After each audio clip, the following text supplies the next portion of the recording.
Okay, good day, sir.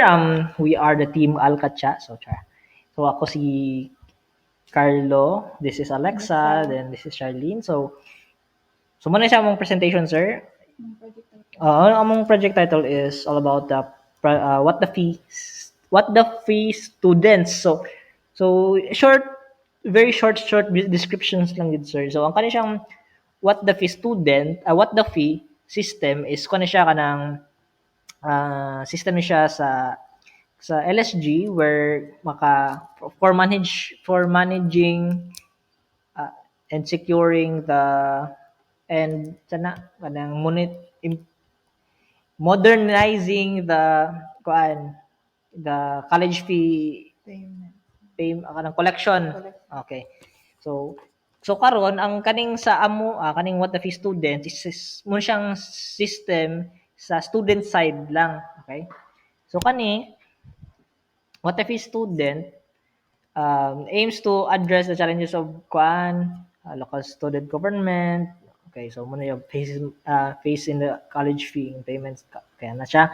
Then the current ang karon ng mga conventional nga ano is katong sa paper lang. So karon ang kuan sa what the fee systems is i-modernize na namo into paperless na. So karon to tackle this issue, this project proposes the development of secure web application that automates the fee collection, minimizes errors, enhances data security, and streamlines the administrative process. So, muna siyang what the fee students. So, what the fee students, again, sir, is sa student side lang where dira makatrack, makita sa students ang iyang balance, ang total college fee nga na-collect sa LSG where for transparency, then total college fee nga nabayad sa students. Sa ubos ipakita na mong ipakita na mo ang mga features and functionalities niya. So sige, Lex. First is total college fee tracking. So, monetization tracking of total college fee for the student. So, ang purpose lang yun din is para ma-monitor ang overall financial obligation to other academic tenure. And then, number 2 is the current account balance. So, display sa current account balance for each student. So, ang purpose ani is to check if kung saan ang financial status and plan according for upcoming payments. So, then another feature is the total amount paid by students. So, gamit siya real-time tracking for total amount paid sa student, and ang purpose is to enable students to monitor their total amount paid through their academic tenure.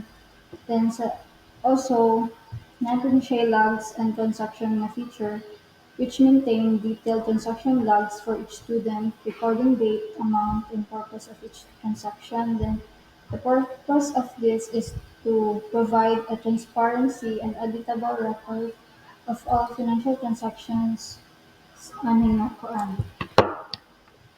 Okay, so next is the instant notification for upcoming payments. So basically notification na siya, sir, sa sa mga like updates or sa resibo, sa mga receipts, kana lang siya. So mo ang pinaka-purpose niya, sir, sa instant notification. Real time na siya, sir. So next is convenient payment options. So via PayMongo. So muna siyang isa sa mga integrations na mo, sir, using PayMongo. So diri naggamit mo og payment method, a payment system using GCash, pero lagi using PayMongo. So this function is collectively empower the students to stay informed, proactively manage their finances, and effortlessly engage fee-related interactions with the college through the streamlined and secure system. So karon ako ipakita ang si porma niya sa interface niya, sa ganap niya, sa actions niya. So karon mag-register si Charlene sa iyang muna siya ang UI kay bali. So naman diri ang is morning menu, then mag-register si Charlene sa iyang sa iyang register sa kay wala pa man ako ng account. So mag-create siya account. So just same pod sa uban nga mga like typical nga mga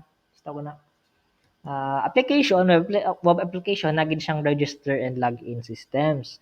Nga naman, kay importante gid siya kay para ma-authenticate ang user. Ano siya? Okay. So as samtang si Charlene sa iyang mga sayang mga ano, sayang mga ito na,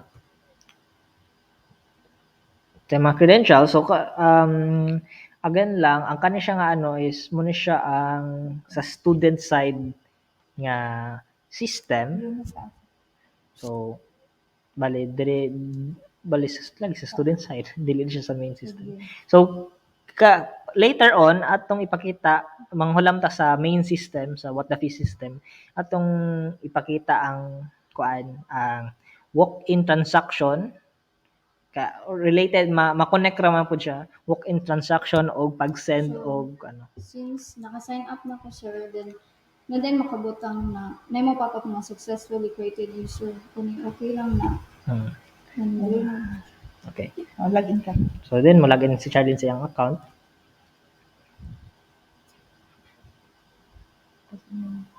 Yan. After pag login ana, ang default nga college fee nga giset mo diri is kuan is amounting 1,300. Okay, so as you can see sir, ang remaining balance or ang default balance is ang kuan 1,300 pesos. So diri ang panel, diri diri ang panel mo ni siya ang remaining balance ay then diri ang total college fee collected sa LSG para for transparency bitaw sir nga uy pila rin na collect nila na blah blah blah. So diri sa next nga card is mo siya ang total amount paid.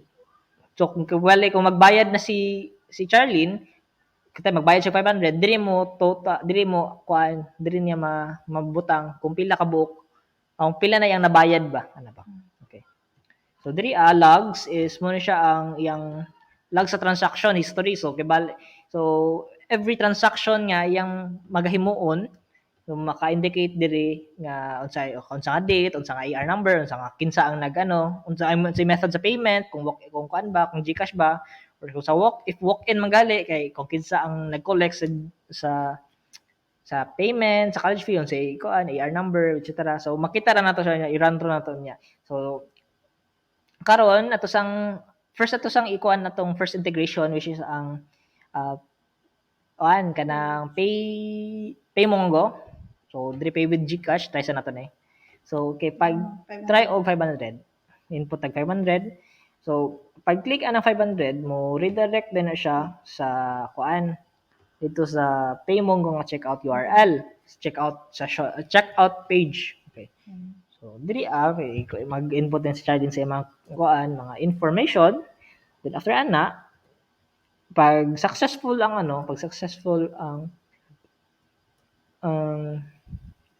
ang transaction ma-minusan dayon to ang current balance. Okay. So again sir, ang kaning diri sa Paymong ko sir is dili ni siya kanang tinuod nga anak ko.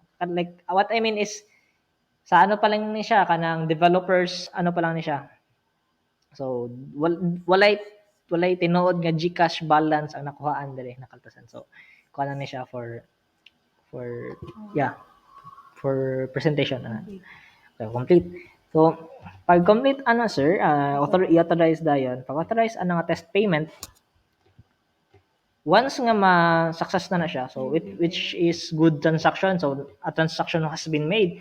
So sa kanila sir is walay back button ang kuan sa Paymongo. So ato lang ni siyang to sa back ito lang ay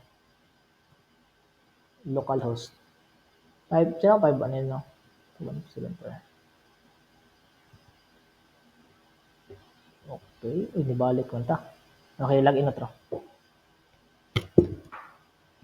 Okay, malagin na to si Charlene kay na-expire ng session. Hihi. Okay, so paglagay niya outro, as you can see sir, na minusan na og 500 ang iyang balance. So meaning successful ang atong payment So consider sir nga natay logs diri nga natay paid via GCash, natay unsa nga date, unsa nga time, natay date sa kilid, unsa nga amount, unsay AR number ug unsay description or rather status sa college fee nimo sa payment nimo kung partial ba ka nibayad, kung full ba ka nibayad so nila sir.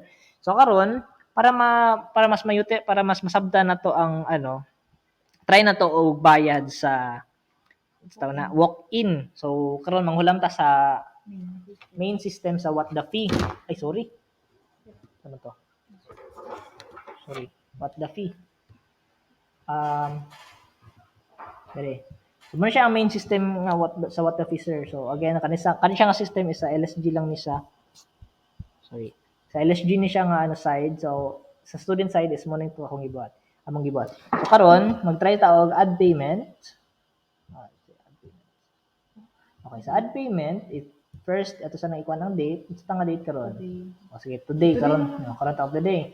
Then ikuan nimo number at ID number 211 25. Then ato na siyang i-search. So check ang kuan nyo, ang main system nila sir. So okay, bukan din siya. So karon say AR number nato, butan nato di AR 44 45. Okay, so AR45. Ano ba ito? Then amount is 500 yapon. Let's say, pwede na bilhin 800. Okay, full na to. Pag add ana, sharing ka na ana, okay. Pag successful lang kuan, magawas na ng resibo. So, diri sa resibo, ako ang control number, ang yung AR number, acknowledgement receipt number. So, this is the certified Charlene Carbon, ang blah, blah, blah. Then, naman na yung kuan. Kani is ang collector's ID. Kasi ang nagkuan, which is kaning admin nga si Francistin. Okay. So, atong i-check if ni gana ba, if ni-reflect ba siya. Atong siyang i-reload. Pag-reload ani sir, as you can see, no, na zero na ang balance. Current balance niya. Na ang total paid nga na bayad ni Charlene is 1,300 na, so which is insakto. Then diri is muna siya ang logs pag mabayad ka walk-in. So natay date diri natay pilang amount, kinsa ang nagbayad, kung kinsa ang admin nga ang nag-collect sa bayad, then unsa ang time, kung unsay status, di ba kagain na kay partial man to. So karon ato man gitry og full, so full na siya. So kani AR45, okay.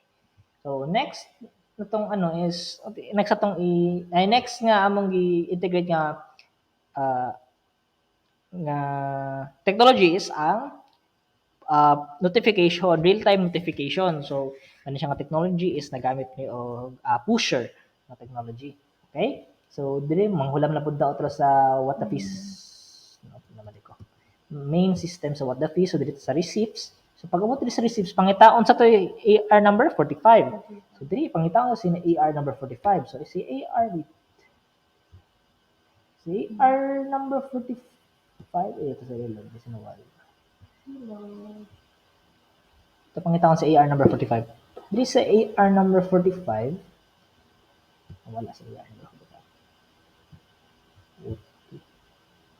Nawala si AR number 45.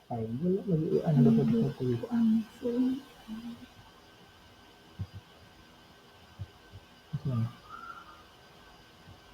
Wala yung pangakad. Wala yung AR number 45.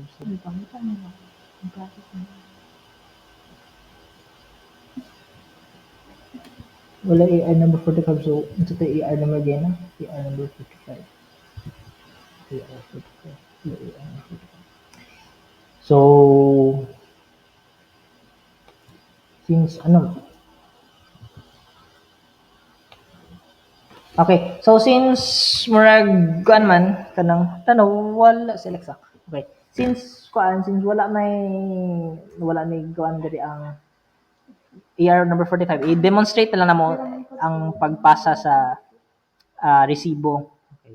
So, kibali kaning 43. Kaning 43 is Carlo Gabalio man nga resibo. So, kibali kita kani ang among ipasa. Kibali kani ang for example lang kani ang AR number 45. So, para ma-demonstrate lang namo sir kung unsa ang process sa pagdawat sa receipts.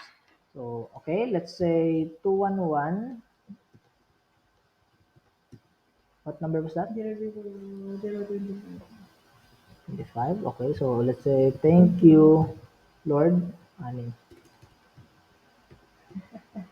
you for paying your fee. Click to view. Okay, once ano, pag send ana sir, as you can hear, or if madugan man nimo sir, na ni bell bagting. So it means real time ang atong real time ang atong pag notification. So na pagkakita nimo diri sir na ay +1. Pag click anang +1, na mo pop up diri na isa. So, thank you for paying college fee. So pag pag click to view na to ani is makita na to si AR number 43. So mo na itong gipasa kagay na. So which is dili ni siya maugid ang resibo nga dapat niya kuan which kay AR number 45 man to pero para ma-demonstrate na mo kanilang sang kuan. Okay? So para mas ma-elaborate na mo og explain, ipakita na mo ang code base sa back end para dali ba next kuan ba. So karon ipakita na mong this code. So diri ta sa okay, let's mag-start sa diri sa pusher. So diri sa pusher, diri nga function diri na magikuan ang pag retrieve sa authenticated user, then diri nga portion is pag authenticated pag authenticated what I mean is kung nag-try and catch block diri then authenticate the user para mag-include din ta diri og mga authorization headers which is kanang dira sa taas. Okay na ako. I-stack man niya ang authorization headers. After ana after na pag push kay kung mo return din siya og mo return din siya sa response at pag kuan gid na kini mga error mo kuan din siya og failed to authenticate so mo siya 403. Okay, after ana um notification na to. No. Payment controller, request controller, receipts, student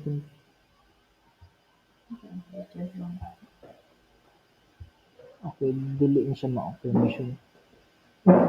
Okay, so dili na ta sa GCash.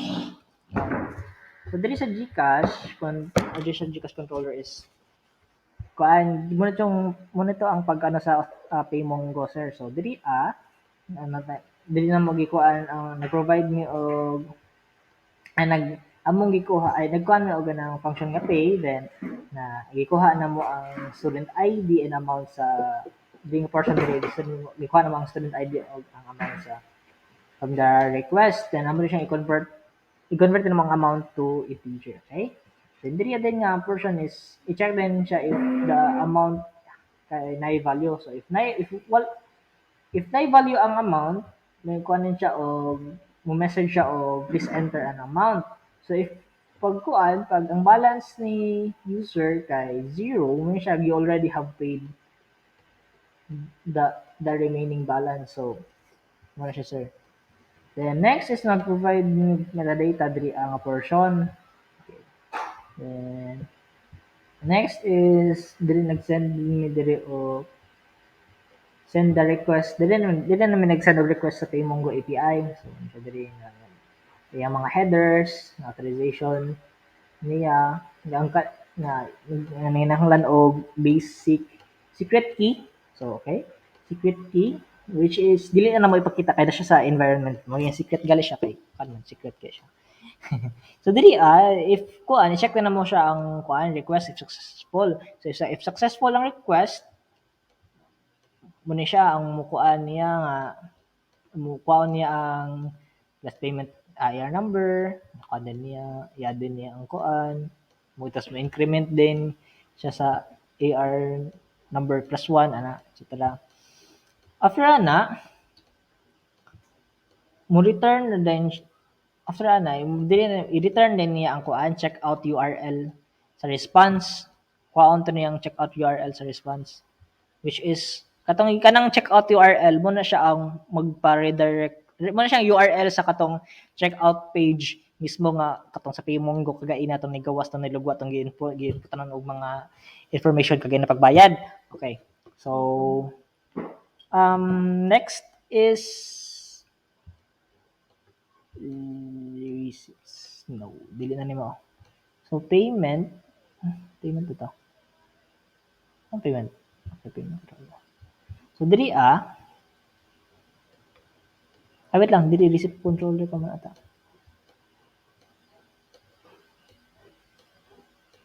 Dili ba to? Okay.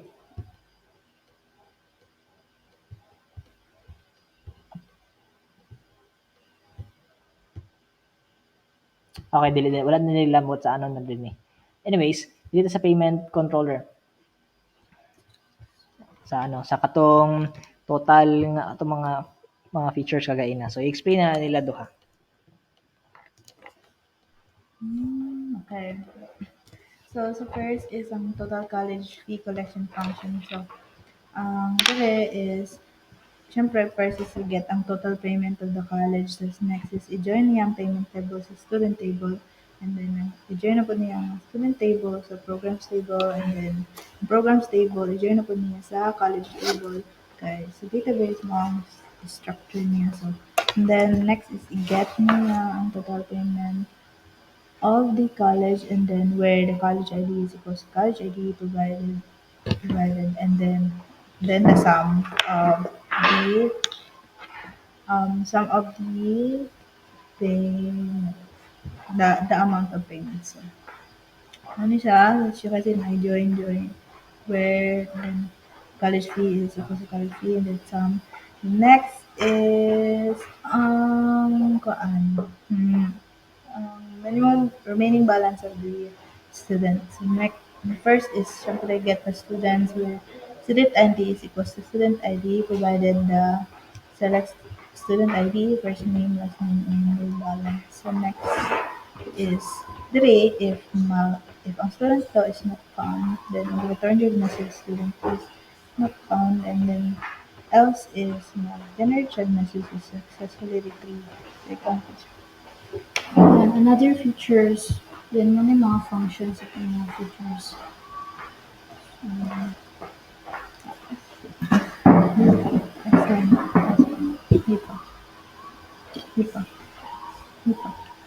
Sabos. So, ano siya, multi-function nga get student logs. And ano siya, then sa parameter, student ID. So, get the student logs where the student ID is equal to the student na provided here.